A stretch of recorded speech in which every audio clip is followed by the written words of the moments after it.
My name's Dave Kane, and in addition to being the voice of the Cavaliers, like you, I have survived 3 cardiac arrests in the last week and a half. And I actually have one more question for you. How would you guys like to hear from the Final Four's most outstanding player?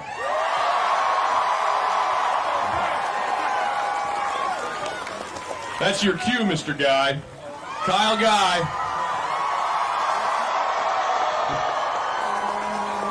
We talked a couple days ago, leading into the Final Four. I talked to you that morning, and I said to you, you are wired for this, hardwired for this event, for this tournament. And you agreed. And all these couple days later, could you have ever imagined what played out over the last 2 days of your life?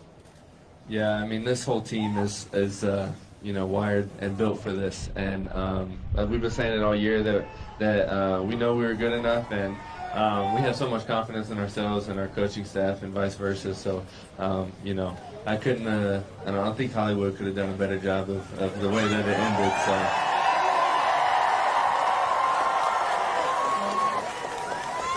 When you signed on to play at Virginia, I know you had all the intentions of raising banners. Did you ever envision a scene quite like this one?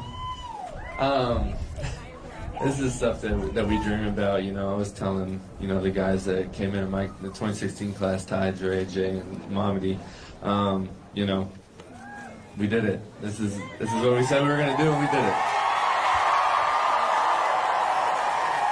Yes, you did. All right. We got another gentleman I'd like to bring up here. He is the reigning ACC Coach of the Year.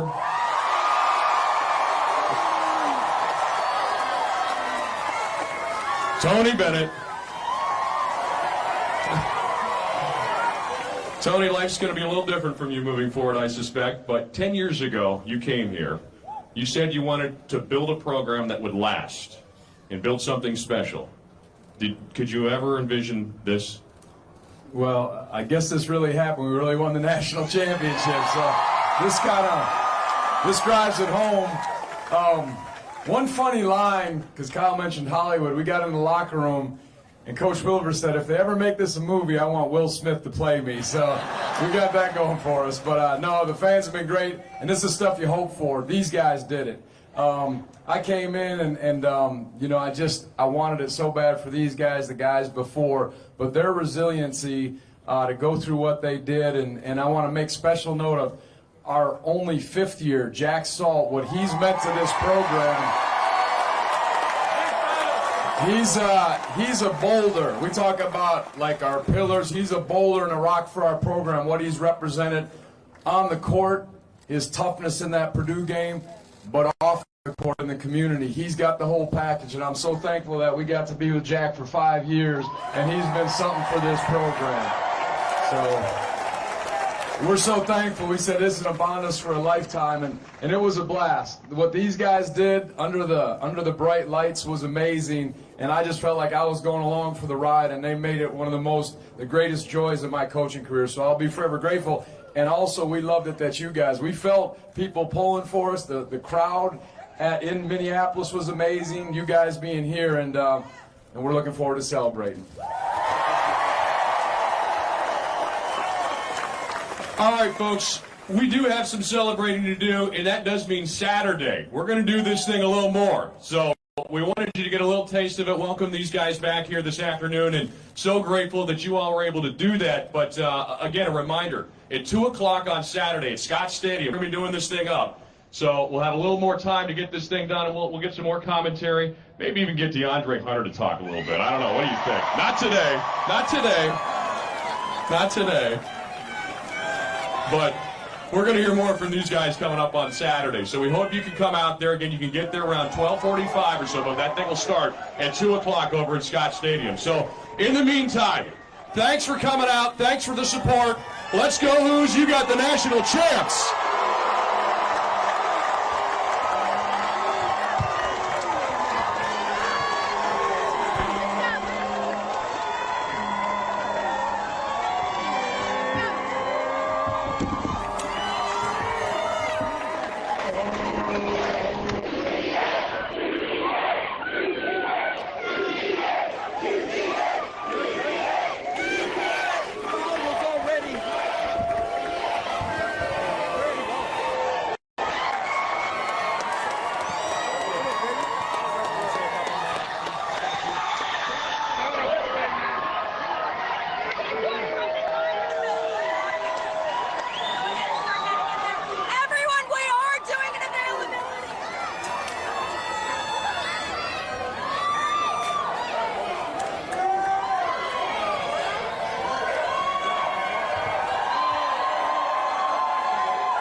0.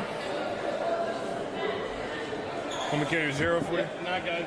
Probably going down, right?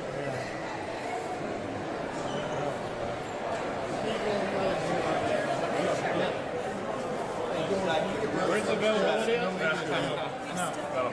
Media's got to stay up here. So they're bringing them up here? I'm not sure until media comes up here. Thank you, bro. Thank you.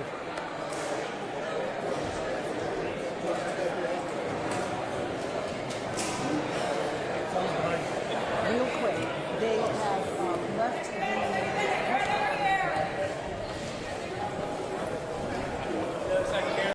Cameras first on this side, please. Cameras over here.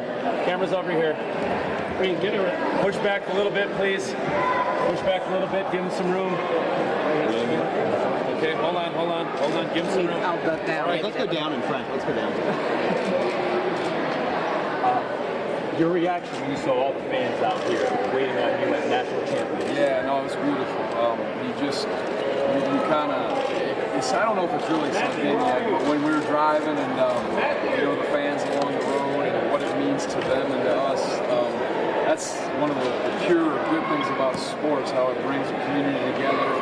And everybody I said before wants to be a part of something bigger than themselves, and a story like that. And this has been remarkable. It is an amazing story from last year and even before. And this community has kind of embraced our guys and what they represent, and to be able to bring them joy is as good as it gets. Tony, what have the last 16 hours been like for you? Not much sleep because you're preparing for games and the last 16 after the hours win. since the game, Yeah, that's right. Well, not much sleep. Same thing. You celebrate it with family, your players, friends, and you just kind of reminisce a little bit. And I think, like I said, it'll get better and better as time goes. But we just talked about trying to have, after the game, in our locker room, we had Joe Harris and Malcolm and Devin and Justin Anderson. They came in with their guys, and we just put our arms around each other. And I said, remember this moment. And I said, just please don't change. Remain as humble and thankful for all that took place, and enjoy it. And I think there's just there's a proverb that says a desire accomplished is sweet to the soul. And that's probably the best way I can describe it. It's really sweet to the soul as far as what's happened, and for not just because we won, for a number of reasons, and I think we all know. How much did it mean to have all those guys, alumni, come back and make sure they were there? Everything, the former players, and that's just a few of them that were there, just the coaches, the community. You felt it. The crowd was loud. I mean, it's quite a spectacle. You're in there, I don't know how many people, 70,000, 80,000, and you just feel the energy and the excitement. And I loved how our guys, we talked about, once they got between the lines, they stayed in the lines and they competed and played. But you could just feel moments in those games where you're like, this might happen, and you have to kind of self-correct, say, no, get back to the moment because it can change. But no, to have everyone there and see it, and then I don't watch much TV or read anything, but, just I saw the TV on, I got back to the hotel rooms and they're kind of replaying a couple things, and that was amazing to see. Have you seen the clip from last night, what this place looked like when the game was over? I have not seen it. I'm sure it was crazy. I heard all over it was crazy here, which is What role has faith played in this whole journey for you? a huge part for me. That's been everything. It's what grounds me, and it's part of my foundation, and I'm respectful of where everyone's at. But it guides me, it leads me, it gives me a perspective, I think, to handle with whatever comes. I've always said I want this program and myself as a coach to honor what matters to me and this community in success and in adversity. And if we can stay faithful to that, I think that's important. So I'm blessed in that regard. Tony, when you look at what happened last year, how people talk about your style, you winning the national championship, now that you've had time to reflect and think about everything, just how radical is this really? Yeah, it's never about what other people's opinion are. It's always about, I just love the game, and I love to find ways for our young men to compete and try to do it. So for them to step up in these moments in the face of big-time pressure that not many other no college team has experienced because of what happened last year, that's the joy in it for me. You're always going to have, I had a great quote someone shared with me a while ago. They said, don't be captivated when you hear their cheers, and don't be destroyed when you hear their jeers. And we're going to get a lot of both if it's going well or it's not going well. And I don't do it for that stuff. I do it because I love the game, and I want to honor being the young men that I've been entrusted with. You probably imagined what this moment would be. I saw your head comment. Let's go. Oh, we're leaving? How was it compared? We don't have time. Honestly, I never really had. I was trying to tell you that your head was in. Okay. Okay, so I didn't know. We only have like 20 minutes till the Okay. slide. I had to grab some things.